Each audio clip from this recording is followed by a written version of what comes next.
Hey everybody, Jennifer Hine here, and today we're going to go over the numbers for all of California and Los Angeles County. I will also give a couple quick tips for both buyers and sellers in this market. If you have any questions, feel free to reach out anytime. I'm more than happy to help. All right, let's get started with all of California. We can see sales prices are up, and inventory is down.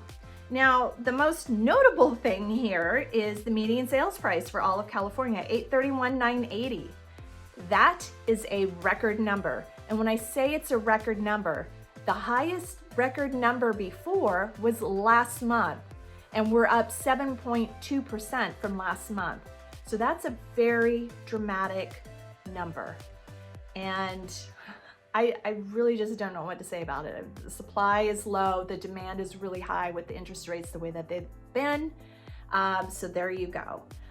The supply of homes for all of California is down a little bit, but sales have been up. And of note, with this particular video, we're comparing April of this year to April of last year. And remember, April of last year, we were in the height of the coronavirus, where sometimes you couldn't even show a property in person. So we don't want to look at the year-over-year differences as much as maybe the month-to-month. In a couple months, we'll have seen like where the impact of the coronavirus and showings will be a little bit different, so we can go back to comparing year-over-year for a more notable difference. But for the purposes of this video, I would not put as much emphasis on the year-over-year differences. So let's go ahead and look at Los Angeles County. So we had a really great median sales price. We were up from the previous month, but this was not a record high price.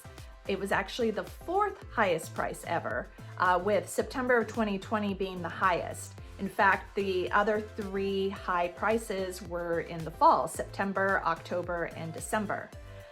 In terms of supply or inventory, we are the same as last month, and sales are up quite a bit from last month, up 11%. So homes are going on the market, they're just selling very quickly and for really good prices. With the interest rates as low as they've been and the supply not meeting the demand, I don't suspect these kind of numbers are going to change dramatically anytime soon.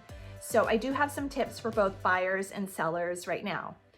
For sellers, yes, it's a great time to sell, but don't skimp on making the house show as best as it possibly can and having a great agent to market. You just don't want to skimp, because this is the time to really take advantage, and you want to give your house and yourself the best shot to get the most money possible. Also, that goes with pricing as well. Be careful to not overprice a home and strategically price, because there are sellers out there that are making the mistake, and it is costing them a lot of money. Now for buyers, yes, it is very competitive right now, and if you're in the trenches out there trying to buy a home, my two biggest tips for you are, number one, make sure you know your deal breakers and your true deal breakers, not the things that you kind of don't like but maybe could live with, but the things that are an absolute no-no. Hold on to those and don't compromise those. Second thing is, have your bottom line number, your walk-away number that you're comfortable with and can manage, and be prepared to walk away if you need to, because you don't want to get into a home that you ultimately don't like or cannot afford. So if you find something now that meets your criteria, fantastic. If you have to keep looking, just keep looking and don't give up. So everybody, that wraps it up. If you have any questions, feel free to reach out anytime. I'm more than happy to help, and I will see you on the next one. Take care, everybody. Bye-bye.